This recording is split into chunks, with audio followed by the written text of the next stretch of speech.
Hey there, Di here. So the other day I was out and about running some errands at the shops and I spotted this little bag.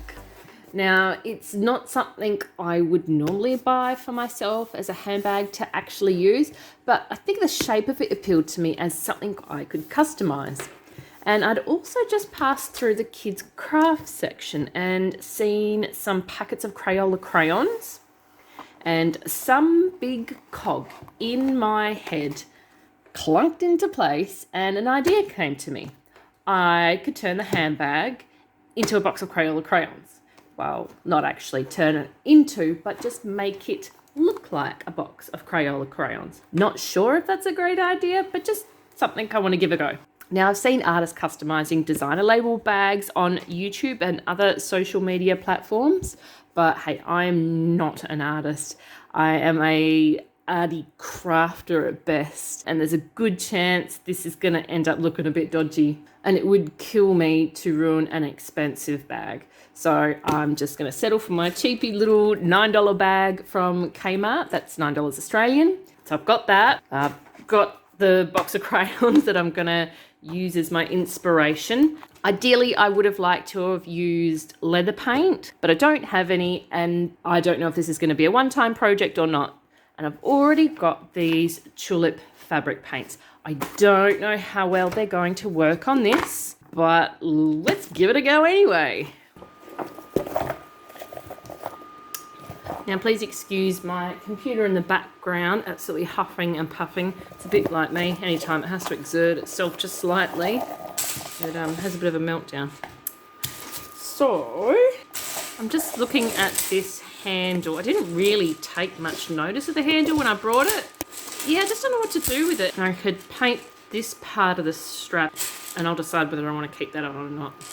Might add a certain charm to have a really cartoony looking case with a gold chain, maybe. First things first, I want to mix up some colours to match the Crayola yellow and the green. So let's get on with that.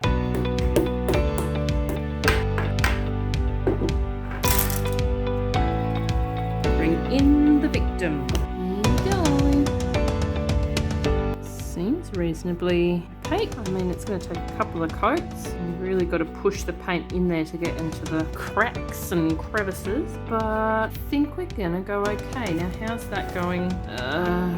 It's actually looks quite pastel compared to it, but I'm going to go with it. Let's get a coat on this. We might go for a bigger brush, I reckon. Bring in the bigger brush. You look chunky enough.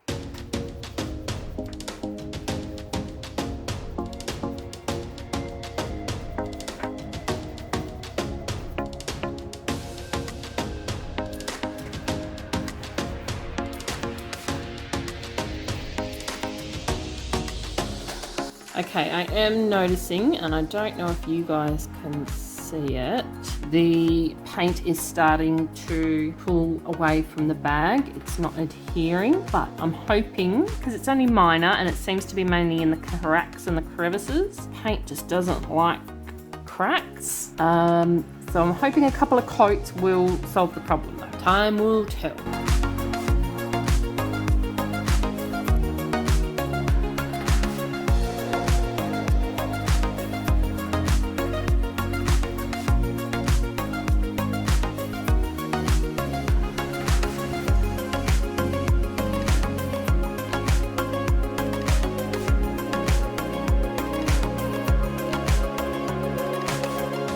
Alright, so I've done a second layer of the yellow, let it dry. I'm not too keen on this paint and the way it feels, so I'm definitely glad this is not going to be a handbag I use, and I wouldn't recommend the tulip paints on vinyl, but I'm going to push on.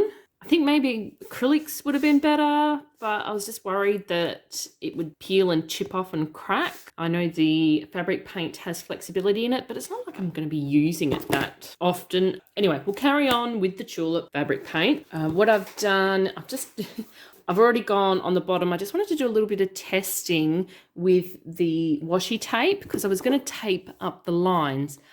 But when I was peeling the washi tape off, it was still wanting to lift some of that paint off. So I definitely can't tape it up, which is a real bummer because I haven't got the dirtiest hands in the world. Anyway, she'll be right. Marked in those parts. I've mixed those up over here. See how we go.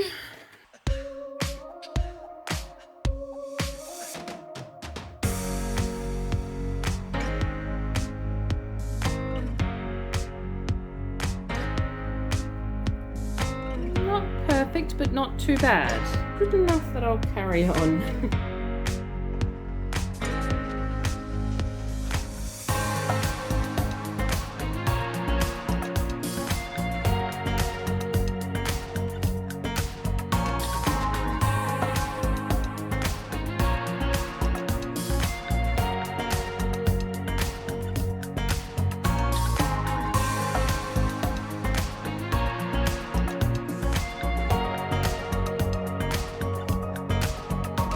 Okay, it's looking all right. Time to let that dry.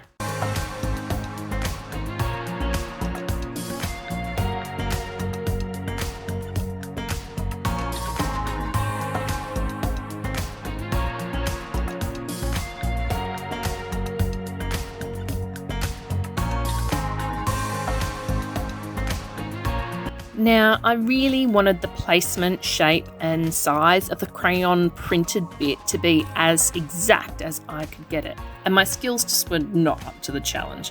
So I found an image, good old Google, printed it in the size I wanted, cut it out, and then traced it onto the bag.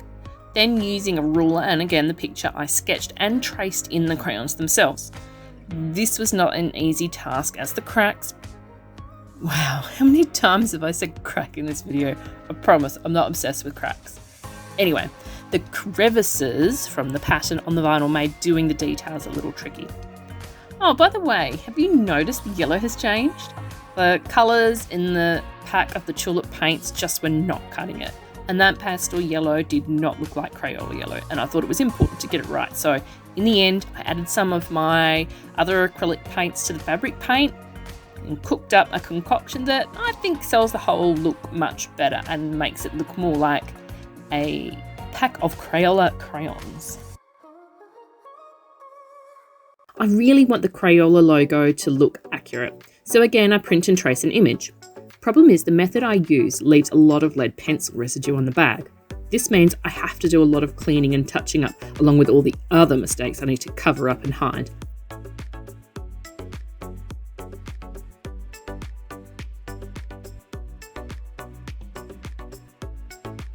The final step to complete the look of the bag is the strap. Initially I go for yellow, but quickly decide that the accent green will look better. And the final result?